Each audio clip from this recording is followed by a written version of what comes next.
la grande rénovation du jour de l'Éternel. On va être dans Joël 3 à partir du verset 18.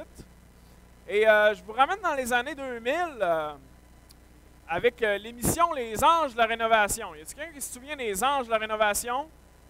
OK, alors c'est une émission américaine.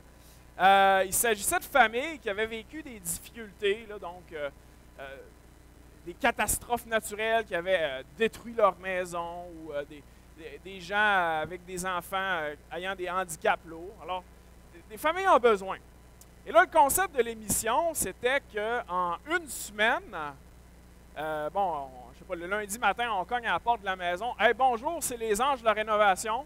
On vous envoie en une semaine de vacances. Puis quand vous allez revenir dans une semaine, votre maison va être complètement changée. » Puis là, au travers de l'émission, ben, tu voyais du monde travailler 24 heures sur 24 pendant une semaine. Puis à la fin, tu voyais le avant-après. Et c'était plus la même maison. Si vous regardez sur Google des avant-après, tu sais, t'as comme une remise délabrée. C'était leur maison avant, puis là, après ça, tu as une maison de 4 étages avec une glissade d'eau en arrière. Tu sais, c'était vraiment...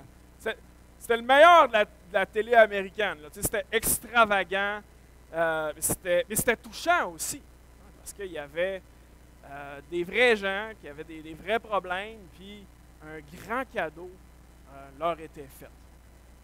Alors, après une semaine d'absence, ben là, les propriétaires ils revenaient, ils étaient abasourdis, puis profondément touchés.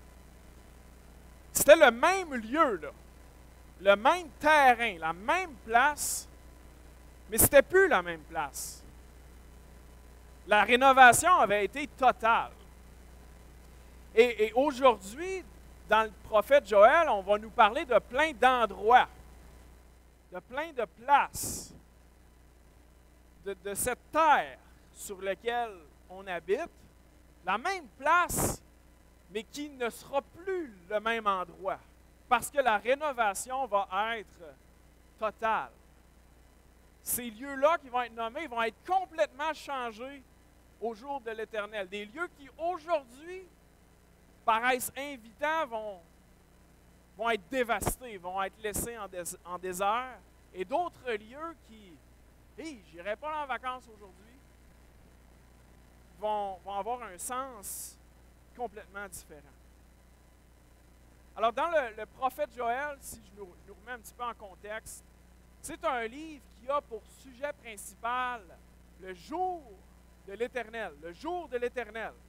Et Joël nous a parlé de petits jours de l'Éternel, de ces petits moments-là qu'on pourrait appeler un réveil brutal, quand Dieu déstabilise notre présent pour nous ramener à lui. Il nous a parlé d'une grande invasion de sauterelles, comme un jour de l'Éternel, pour ébranler les certitudes de son peuple afin que son peuple revienne à lui de tout son cœur. Il a parlé aussi d'une invasion de Babyloniens comme d'un jour de l'Éternel. Et à la fin du livre, à partir du chapitre 2 au verset 18, il s'est mis à parler du grand jour de l'Éternel. Le jour ultime. Si on le dit d'une autre façon, la fin de notre ère, la fin des temps. Et la semaine dernière, on a parlé de la partie du jour de l'Éternel, qui est le jugement de la terre, le moment où Dieu va arracher le mal de la terre.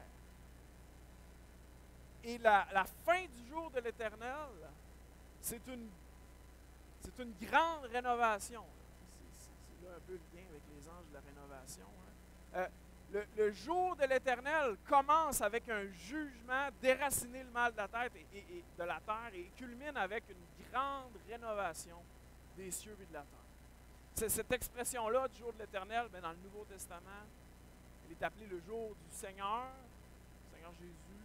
Et ce thème-là, ces images des prophètes sont épanouies, développées pleinement là, dans le livre de l'Apocalypse. Alors, un petit peu comme la semaine dernière, ce qu'on va faire, on va lire dans Joël, puis on va voir aussi comment dans l'Apocalypse, ce thème-là prend tout son développement. Et on se parle de ça ce matin, parce que si on regarde nos circonstances avec nos yeux d'aujourd'hui, si on regarde les différentes places sur la terre qui vont être nommées, ou l'endroit dans lequel on se trouve nous-mêmes dans nos vies, si on spiritualise un peu, eh bien, on peut être découragé. Alors ce matin, en entrevoyant là, une rénovation extrême, ce qu'on veut faire ensemble, c'est se donner de l'endurance, donner de l'espérance là, pour persévérer comme témoin fidèle de la vie que Jésus a mis en nous, de cette vie impérissable qu'il a prouvée par la résurrection entre les morts. Alors, le sujet, là, c'est les anges de la rénovation. C'est la restauration de toutes choses au jour de l'Éternel. C'est pas juste un jugement, mais ça termine, ça culmine avec la restauration de toutes choses. Et donc, Joël 3, verset 18, si vous n'y êtes pas encore, Joël 3, verset 18. Et mon premier point, ça va être la guérison.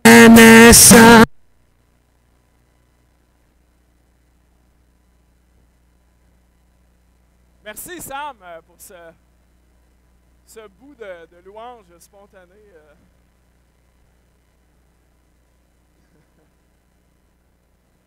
Tu sais, quand on a un chant dans le cœur, là. Alors, on parle de la restauration de toutes choses et mon premier point, c'est la guérison du ciel et de la terre. Et on est dans Joël 3, 18. Je vais lire le texte d'un coup. En ce temps-là, ou littéralement en ce jour-là, le mou ruissellera des montagnes, le lait coulera des collines, et il y aura de l'eau dans tous les torrents de Juda. Une source sortira de la maison de l'Éternel et arrosera la vallée de Sittim. L'Égypte sera dévastée, Édom sera réduit en désert à cause des violences contre les enfants de Juda, dont ils ont répandu le sang innocent dans leur pays. Mais Juda sera toujours habité, et Jérusalem de génération en génération. Je vengerai leur sang que je n'ai point encore vengé, et l'Éternel résidera dans Sion. Alors mon premier point au verset 18, c'est qu'il va y avoir une guérison du ciel et de la terre. Première ligne du verset 18. Ah, c'est quoi du mou? Alors c'est pas comme l'habillement là, du télétravail. Le mou, c'est du jus de raisin qui n'est pas encore fermenté. Alors en ce jour-là, quand l'Éternel va revenir, au jour de l'Éternel, la terre va devenir tellement productive que le mou va ruisseler des montagnes. Il va y avoir des ruisseaux de mou et de lait. Et il va y avoir de l'eau dans tous les torrents de Juda. Alors pour nous, de l'eau dans les rivières au Québec, avec nos millions de lacs et de rivières, c'est pas spectaculaire. Mais pour eux, l'eau c'est tout. Hein? C'est un pays où l'eau est en quantité limitée. Alors, dans leur vision du monde à eux, tout est changé. Ça va amener la vie partout. Ce qui est sèche et sans vie va revenir à la vie dans ce jour-là. Et ça va être un monde complètement différent. Un monde où le ciel et la terre vont être guéris, où on ne luttera plus pour notre survivance. Et je vous amène dans une petite lecture dans Genèse 3 pour résumer un petit peu le monde dans lequel on habite. Un monde qui est brisé, un monde où il fait mal d'y vivre, un monde où il est difficile de survivre, un monde où jusqu'à pas très longtemps, les gens avaient une espérance de vie avant la révolution industrielle qui topait à l'entour de 30-40 ans. La mortalité infantile était extrêmement élevée. Un monde, même si nos circonstances de vie sont plus faciles depuis, on va dire, 150 ans, un monde où on finit tous par mourir et où on porte notre lot de deuil et de souffrance. Au commencement, Dieu avait créé un monde qui n'était pas ainsi, un monde qui était bon, qui était même très bon. Mais quand Adam et Ève ont choisi de rejeter Dieu, alors la nature bonne et productive, abondante, de l'univers, elle a changé. Quand la relation entre l'humain et Dieu a été fracturée, toutes les autres relations ont été fracturées. La relation entre l'homme et sa femme, entre l'homme et la terre, entre la création puis l'humanité, tout ça a été fracturé et depuis, notre monde a été maudit. Et la Genèse l'exprime ainsi au chapitre 3, au verset 17. L'Éternel dit à l'homme, « Puisque tu as écouté la voix de ta femme et que tu as mangé de l'arbre au sujet duquel je t'avais donné cet ordre, tu n'en mangeras point, le sol sera maudit à cause de toi. » Alors, nous vivons dans un monde qui est maudit, qui est affecté par le péché. C'est à force de peine que tu en tireras ta nourriture tous les jours de ta vie. Il, le sol, te produira des épines et des ronces, et tu mangeras de l'herbe des champs. C'est à la sueur de ton visage que tu mangeras du pain jusqu'à ce que tu retournes dans la terre d'où tu as été pris, car tu es poussière et tu retourneras dans la poussière. Et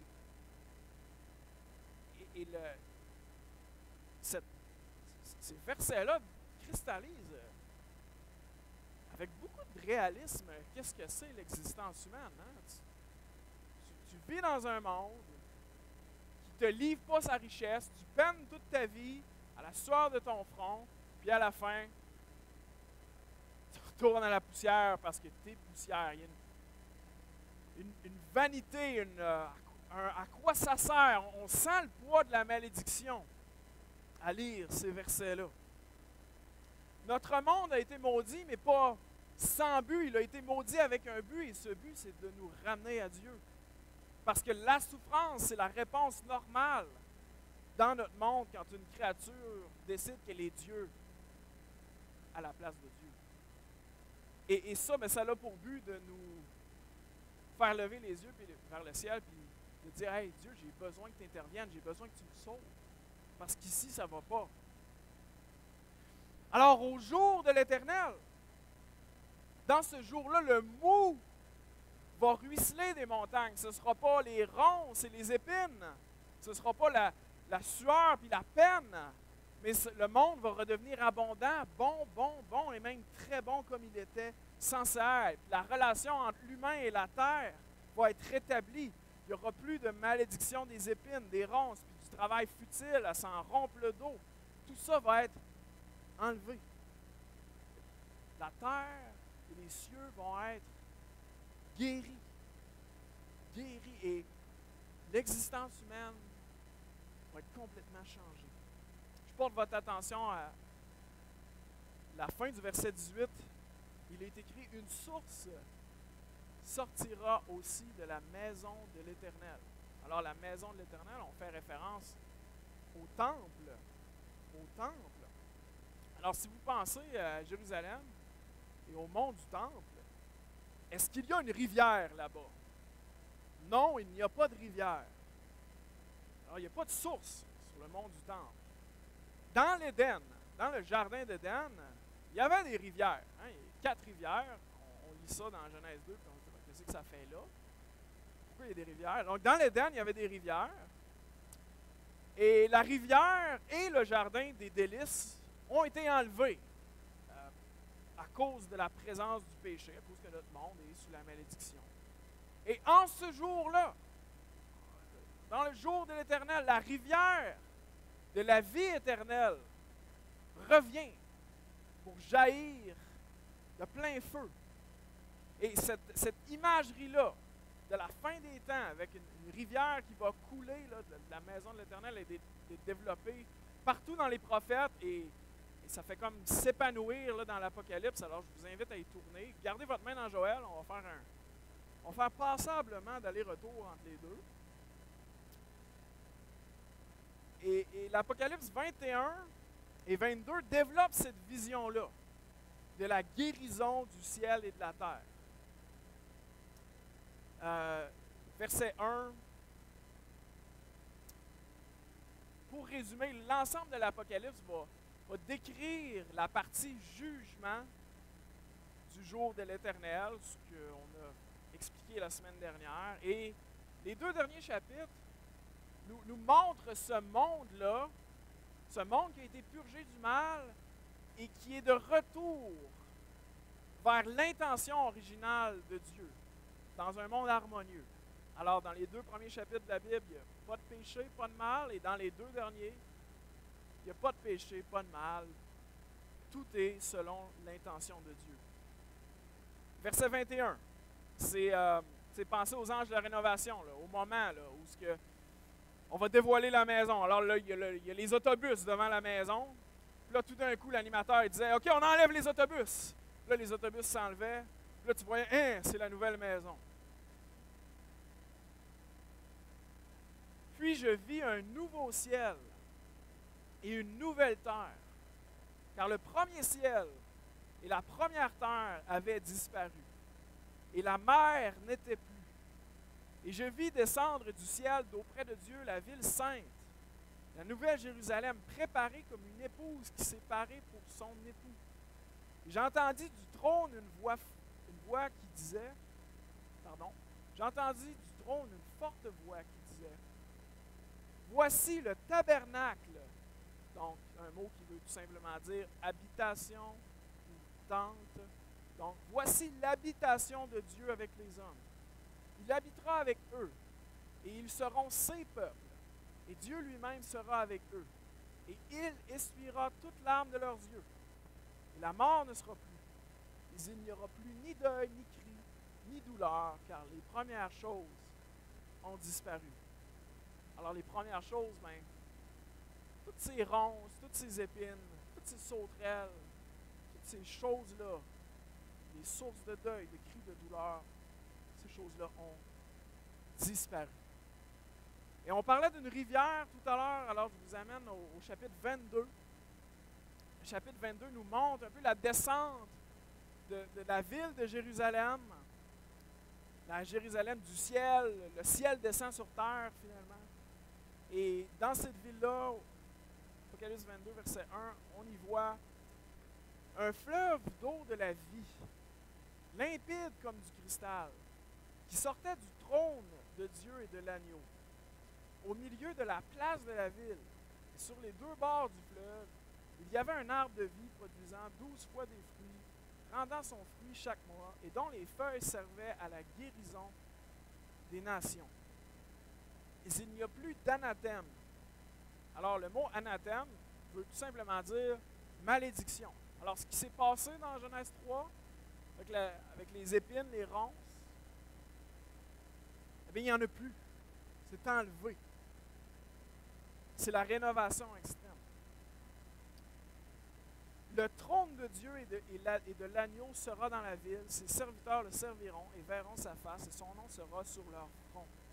Et il n'y aura plus de nuit, ils n'auront besoin ni de lampe ni de lumière, parce que le Seigneur Dieu les éclairera, et ils régneront au siècle des siècles.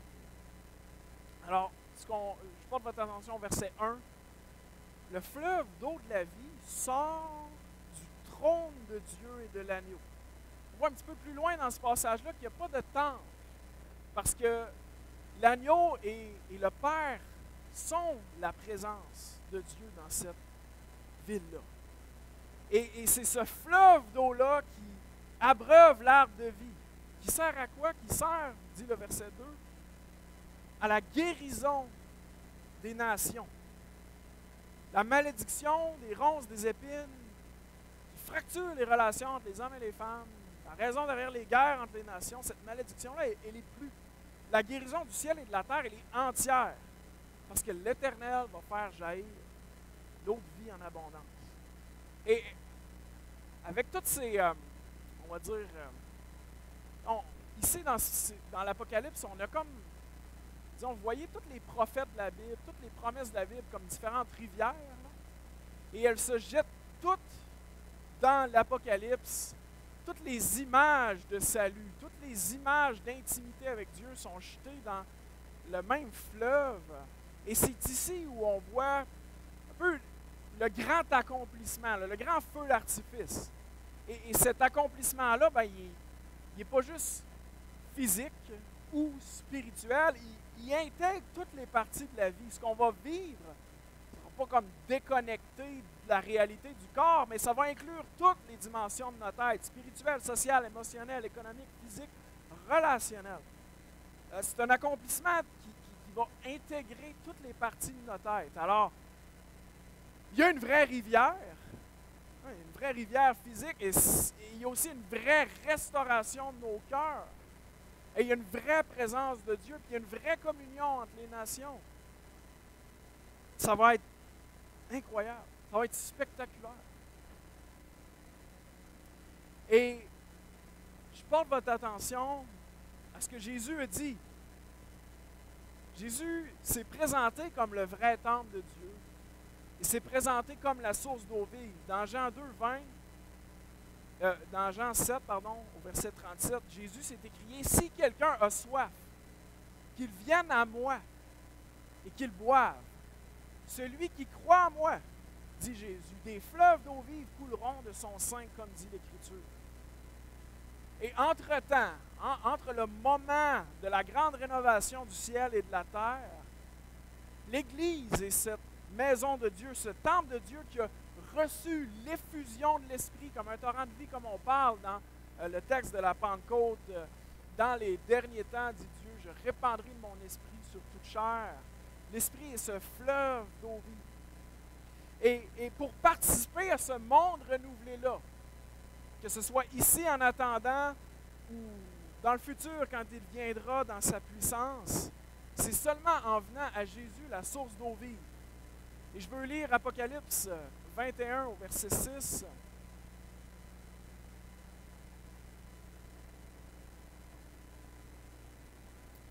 Verset 5. Celui qui était assis sur le trône dit, « Voici, je fais toutes choses nouvelles. » Et il dit, « Écris, car ces paroles sont certaines et véritables. » Et il me dit, « C'est fait. Je suis l'alpha et l'oméga, le commencement et la fin. À celui qui a soif, je donnerai de la source de l'eau de la vie gratuitement. » Relisons ça en l'entendant pour nous. À celui qui a soif, je donnerai de la source d'eau de la vie gratuitement. 22, 17, s'il vous plaît. Et l'Esprit et l'Épouse disent, « Viens. » Et que celui qui entend dise, « Viens. » Et que celui qui a soif dise, et que celui qui a soif vienne. Que celui qui veut prenne de l'eau de la vie gratuitement. Si tu as soif de justice, si tu as soif d'un monde sans la malédiction, si tu as soif d'un monde sans épines, sans ronces, de cette grande rénovation, si tu as soif de pardon, viens à Jésus. Si tu sens que tu es en grave besoin spirituel, viens à Jésus. Jésus n'exclut personne qui réalise son besoin. L'invitation est lancée à tous ceux qui désirent boire de cette eau qu'il offre gratuitement. À celui qui a soif, Jésus dit, je donnerai de la source de l'eau de vie gratuitement. Alors si tu es là ce matin, prie dès maintenant dans ton cœur. Dis au Seigneur Jésus que tu veux boire de cette eau vive, que tu veux le recevoir comme ton Seigneur et Sauveur, que tu veux avoir part à cette nouvelle vie, à ce monde restauré. Et la seule façon d'y avoir part, c'est par la repentance de ton ancienne vie et de placer ta foi en ce que Christ a fait à la croix pour tes péchés. Il est la source d'eau vive. Je vous réinvite dans Joël. Hein, je vous avais dit de laisser une main dans Joël. Mais enlevez pas votre main dans l'Apocalypse non plus, on va y revenir.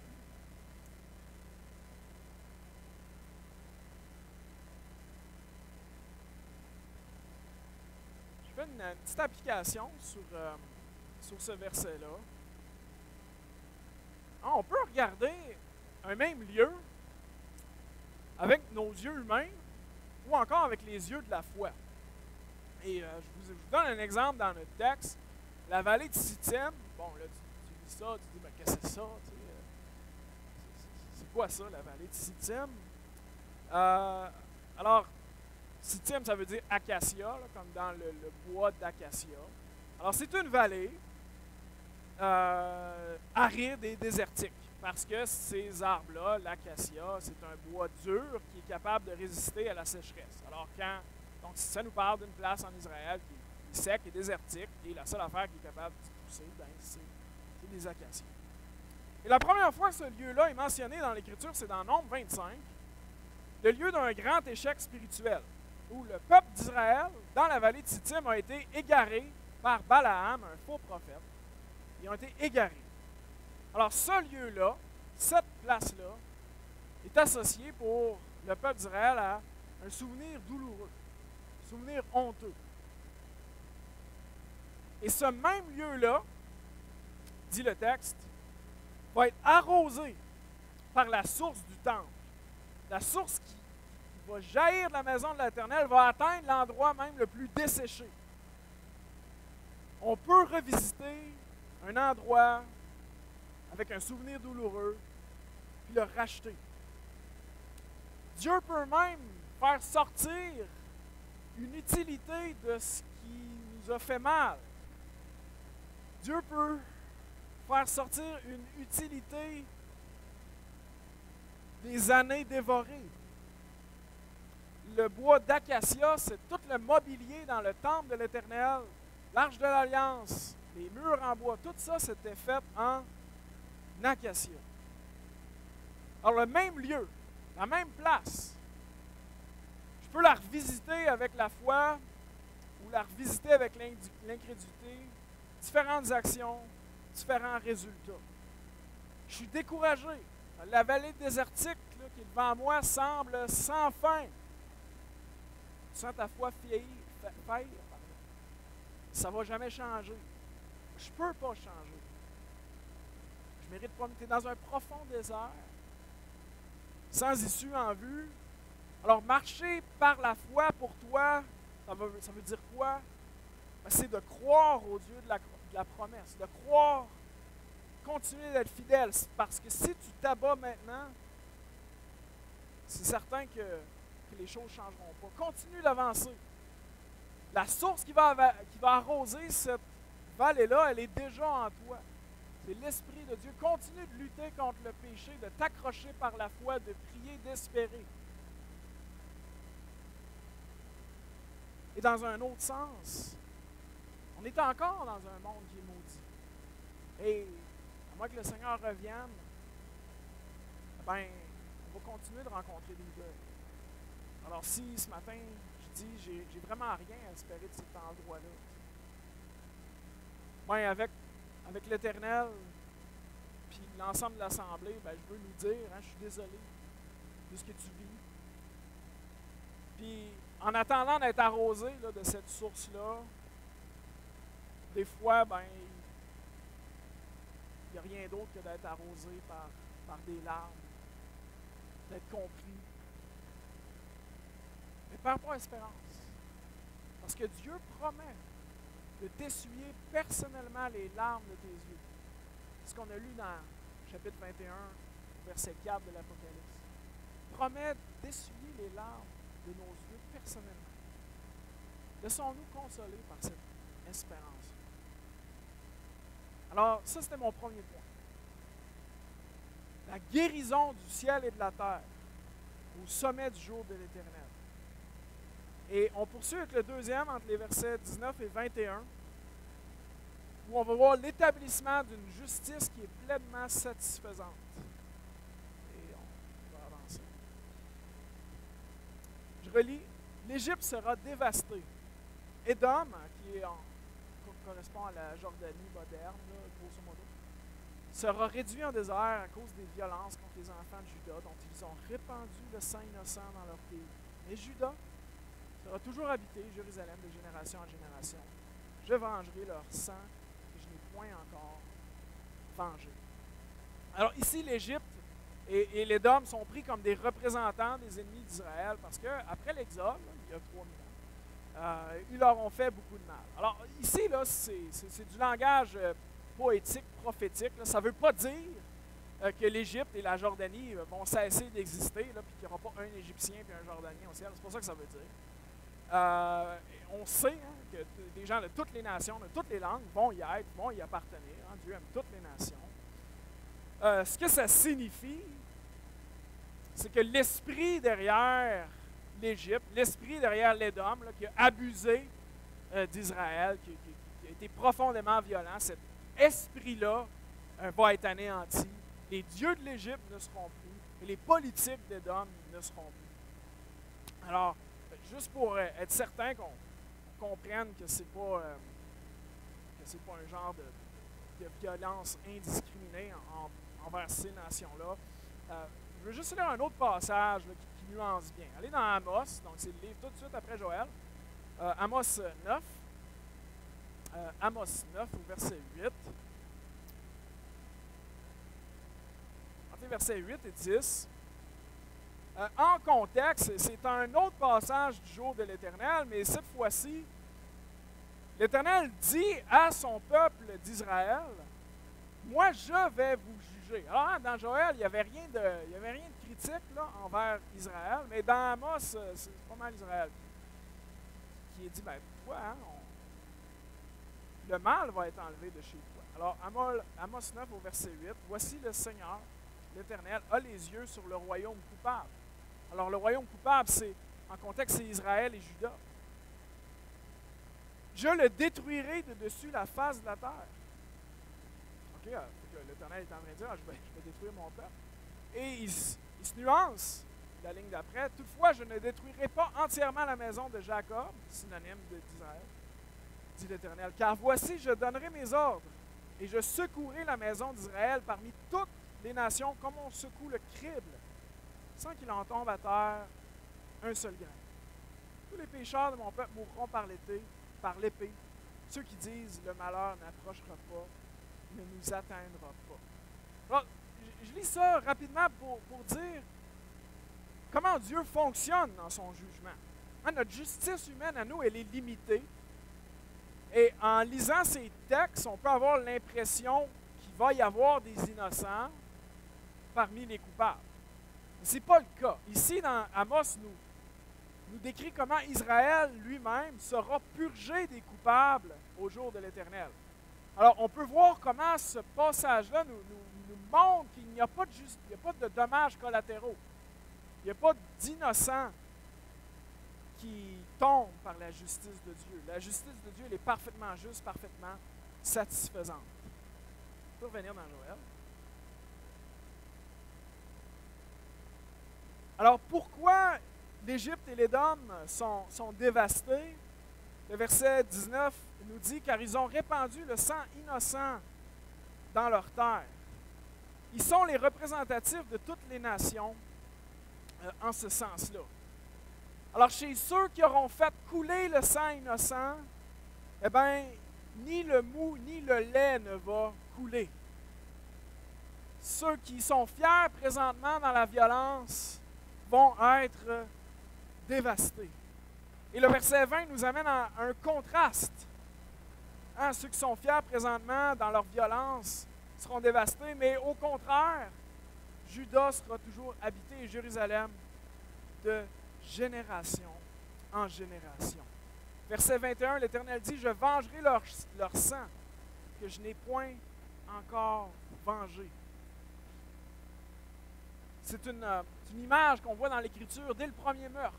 Abel, le premier fils, est tué injustement par son frère et son sang coule à terre, souille la terre et crie justice. Et page après page dans l'Écriture, on voit cette idée-là du sang innocent des victimes qui crie à Dieu justice. Et à la fin des temps, dit l'Éternel, il va y avoir une justice qui va rétablir ces drames-là.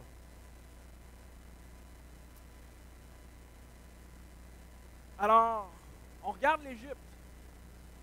On regarde ces mauvaises façons de vivre là. J'aime mes plans. J'aime mon contrôle sur ma vie.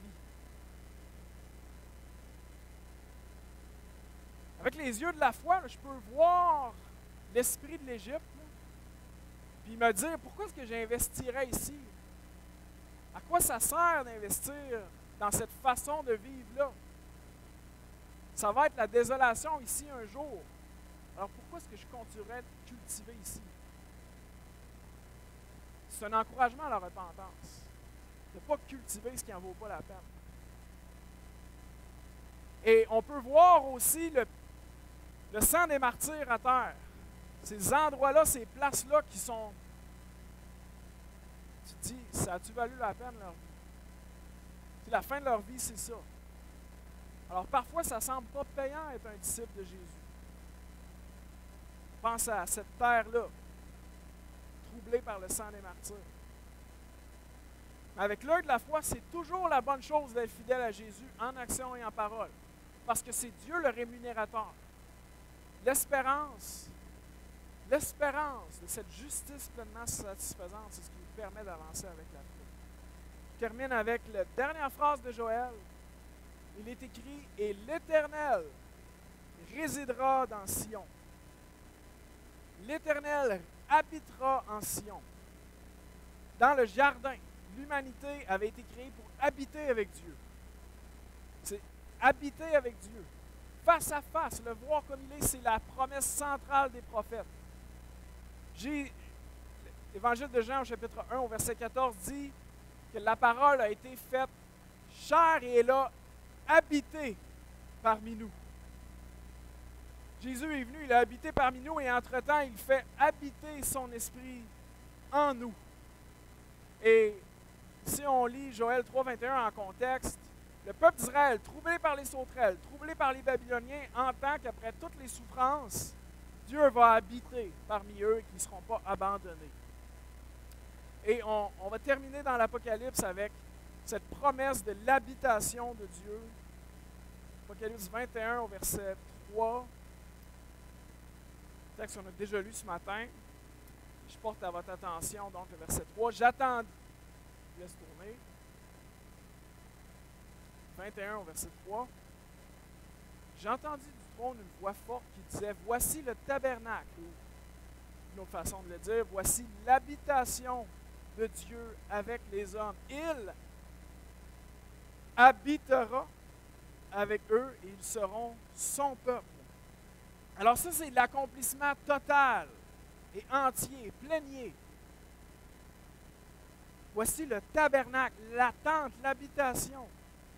Je porte votre attention aussi, au verset 3, c'est écrit, en Louis II, il est écrit, et ils seront son peuple. Si vous lisez en français courant, si vous lisez en parole de vie, si vous lisez dans la Tobe, ou si vous lisez les textes grecs modernes, il est écrit, ils seront ses peuples. Et qui a ses peuples dans votre traduction de Bible? Okay. Donc, vous lisez tout en second aussi. Il n'y a pas personne qui lit en sommeur, quelque chose comme ça? OK, jamais. François, il lit jamais en sommeur. OK. Alors, si vous lisez en Tobe, français courant, parole de vie, ou si vous lisez les textes grecs modernes, ici, c'est traduit par peuple avec un S au pluriel. Et ça détonne avec l'Ancien Testament qui parle du peuple de Dieu. Et à la fin, dans cette vision-là, moi, je vous suggère d'écrire peuple au pluriel en marge. Okay. Si vous voulez les raisons, je peux vous les expliquer plus en détail sur le blog de l'Église. En tout cas, peu importe, là, qui est étrange. Là. Mais à la fin, dans cette vision de la fin des temps-là, peuple au pluriel, ils seront ces peuples. Les habitants qui habitent la Nouvelle Jérusalem ne seront pas vus comme un seul peuple, mais comme les peuples de Dieu, une communauté multiethnique qui vont jouir d'une intimité avec Dieu qui ne perdra pas son identité propre. Alors ce verset-là ne signifie pas qu'à la fin des temps, les non-juifs vont devenir des juifs ou vice-versa, mais que dans la Nouvelle Jérusalem, les peuples de Dieu sont... Il y a un peuple de Dieu, des peuples de Dieu qui sont unis dans une même foi. Et donc l'Israël ethnique continue d'être le canal des bénédictions quand c'est de là qu'est issu le Messie. Mais à la fin des temps, de cette grande habitation de Dieu-là, dans laquelle les nations de la terre sont guéries, unies par la foi en Christ. Je termine en regardant Jérusalem. Si vous regardez Jérusalem aujourd'hui, on peut le voir de plein de façons différentes. Jésus l'appelle la ville qui tue les prophètes. L'Apocalypse l'appelle une prostituée spirituelle. Si on le regarde avec les yeux des nouvelles, c'est le nœud du conflit israélo-arabe. C'est comme... C'est dû pour une rénovation extrême. Mais un jour, ça va être le lieu de l'habitation de Dieu. Jésus est l'espoir des nations. Il est la paix au Moyen-Orient. Et le focus de Joël 3,21 puis de ces deux derniers passages de l'Apocalypse, c'est l'intimité avec Dieu. Il est l'époux pour lequel l'épouse, nous, se prépare. Il y a un désir profond que l'époux arrive. Apocalypse 22, 17, Jésus dit « Je viens bientôt ». Et qu'est-ce qu'on dit, nous? On dit « Viens, Seigneur Jésus ». Oui, viens bientôt. Chaque chrétien doit espérer, désirer, vouloir sa venue. Parce que c'est son habitation parmi nous qui va restaurer toutes choses. Et entre-temps, jusqu'à ce qu'il revienne, c'est la recherche de sa présence dans nos vies qui nous permet de vivre notre espérance au travers d'un monde qui le rejette, au travers d'un monde rempli d'épines. Merci de votre attention. Je termine avec un mot de prière.